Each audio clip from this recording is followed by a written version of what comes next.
श्री गुरु चरण सरोज रज, निज मन मुकुर सुधार। वरनौ रघुवर बिमल जसो, जो दायक फल चार। गजाननं भूतगणाधि सेवितं कपित्थजम्बो फलचारुभक्षणम्। उमासुतं शोकविनाशकार्यक्रम, नमामि विघ्नेश्वर पादपङ्कजम्। ओम वक्रतुंड महाकाय सूर्यकोटिसमप्रभः, निर्विघ्नं कुरु मे देव सर्वकार्येषु सर्वदा। प्रिय सज्जनों, आपने नित्य प्रति बड़े बड़े आचार्यों की, महात्माओं की, ब्राह्मणों की, विद्वान जनों की कथाएं श्रवण की, लेकिन आज तक आपने इन कथाओं पर अपना ध्यान एकाग्र नहीं किया। क्योंकि जो भी कथा होती है वो बीते हुए कल की कथा होती है। हर अनंत हर कथा अनंता, कहाएं सुनाए बहुविध सब संता। हर की कथा न जाने किस किस रूप से,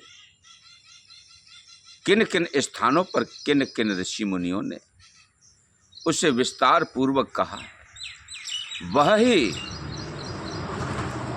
हमारे पुराणों में, वेदों में, इतिहासों में वर्णित। हमें उनसे प्रेरणा लेनी चाहिए कि इसमें वास्तविक तत्व क्या है। कथा सुनना केवल रोमांच का विषय नहीं,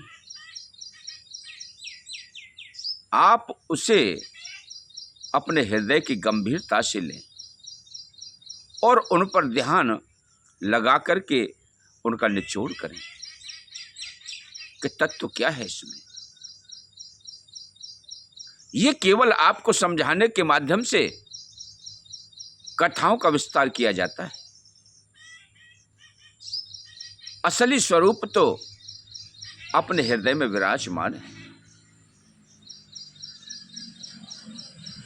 अपने ही घट में प्रवेश करो, उन दिव्य शक्तियों का चिंतन करो, ध्यान से अपने हृदय में दर्शन करो। वो कोई बाहर नहीं है, दिखने वाली वस्तु नहीं है। उस शक्ति का आभास किया जाता है। सब कुछ करता वही है, लेकिन दिखाई कुछ नहीं देता। तो हमें उसी को पहचानना है, अपनी आत्मा को जागृत करना है। श्वास के माध्यम से आप अपने अंदर अपनी गहराई से श्वास को धीरे धीरे धीरे धीरे करके खींचें और आहिस्ता आहिस्ता उसी प्रकार से उसे छोड़ते चले जाएं और उनका चिंतन करें, ध्यान करें, मनन करें। वाणी का विषय नहीं है मेरे प्रिय सज्जनों, उस तत्व को जानना है। तो विद्वान जन आपको उसका मार्ग प्रशस्त करते हैं। सबसे बड़ी बात तो यह है कि जीवन में आप दयावान बनिए, करुणामयी बनिए। आप अपने हृदय के भावों को पवित्र कीजिए। किसी को आपने अगर सताया है तो आपकी भक्ति और सारा कर्म व्यर्थ है। उसकी आत्माएं आपके प्रति भावुक हो जाएं, करुणा से भर जाएं और उसका हृदय का भाव कहने लगे कि वास्तविक ईश्वर का स्वरूप यही है, तो आपकी क्रिया सभी सार्थक हो जाएगी। मेरे प्रिय सज्जनों, आपने मीराबाई को भली प्रकार से जाना है। मीराबाई के अंदर क्या था? एक ठोकर खाई हुई महिला। द्रौपदी के अंदर क्या देखा? सभी लोगों से प्रताड़ित महिला, जिन पर भरोसा किए बैठी हैं वह ही अपने पराये हैं। क्या उन्होंने तुम्हारा साथ दिया?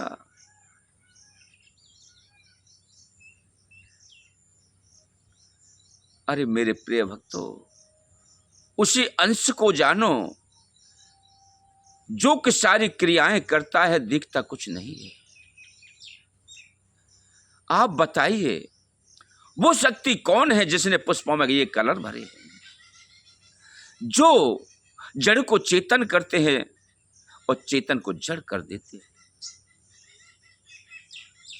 आपके शरीर में जो तत्व जाता है भोजन से, वह तत्व क्या है? अगर वह तत्व न हो तो क्या आप जीवित रह पाएंगे?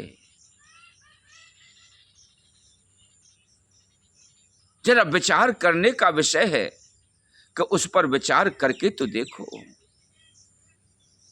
आप अपने में खो जाओ और उस ध्यान को ध्यान मग्न होकर के उसकी प्रतीक्षा करो कि हे शक्ति, हे महाशक्ति, आप मेरे हृदय में ऐसा प्रकाश जागृत करें जिससे कि मैं अपने जीवन से मुक्त हो जाऊं, मैं आपकी शरणागति हो जाऊं, मुझे आप अपने में विलय कर लें।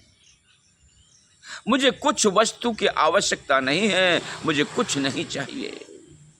चाहिए तो आपका केवल आशीर्वाद। और यह आशीर्वाद तब प्राप्त होते हैं कि जिस घर में शांति होती है, दया भाव होता है, करुणा होती है। ईश्वर अंश जीव अविनाशी, चेतन अमल सहज सुख राशि। ईश्वर का अंश सभी क्रियाओं को करता है। ये शरीर तो नाशवान है। आया है सो जाएगा, राजा रंक फकीर। अरे कोई चढ़े जाए विमान पर, कोई बंध के जाए जंजीर। इस शरीर से जो क्रिया की जाती हैं वो दूषित भी होती हैं और भली भी होती हैं, जिनमें सुगंधी आती है। तो कर्म के आधार पर हम अपना चरित्र बनाएं, दया करें, जीवों को भोजन का प्रबंध करें, क्योंकि आप मनुष्य होकर के सभी क्रियाएं कर सकते हो, लेकिन यह पशु पक्षी अपने आप भोजन की व्यवस्था नहीं कर सकते। आपके अंदर वो विवेक दिया है जो कि इन पशुओं में नहीं है। तो फिर अपने जीवन को क्यों नरक बनाएं? हम इसको जानें, दूसरों को अपने शरीर, वाणी, मन, धन द्वारा प्रसन्न रखें। बोलिए गोविंद भगवान की जय।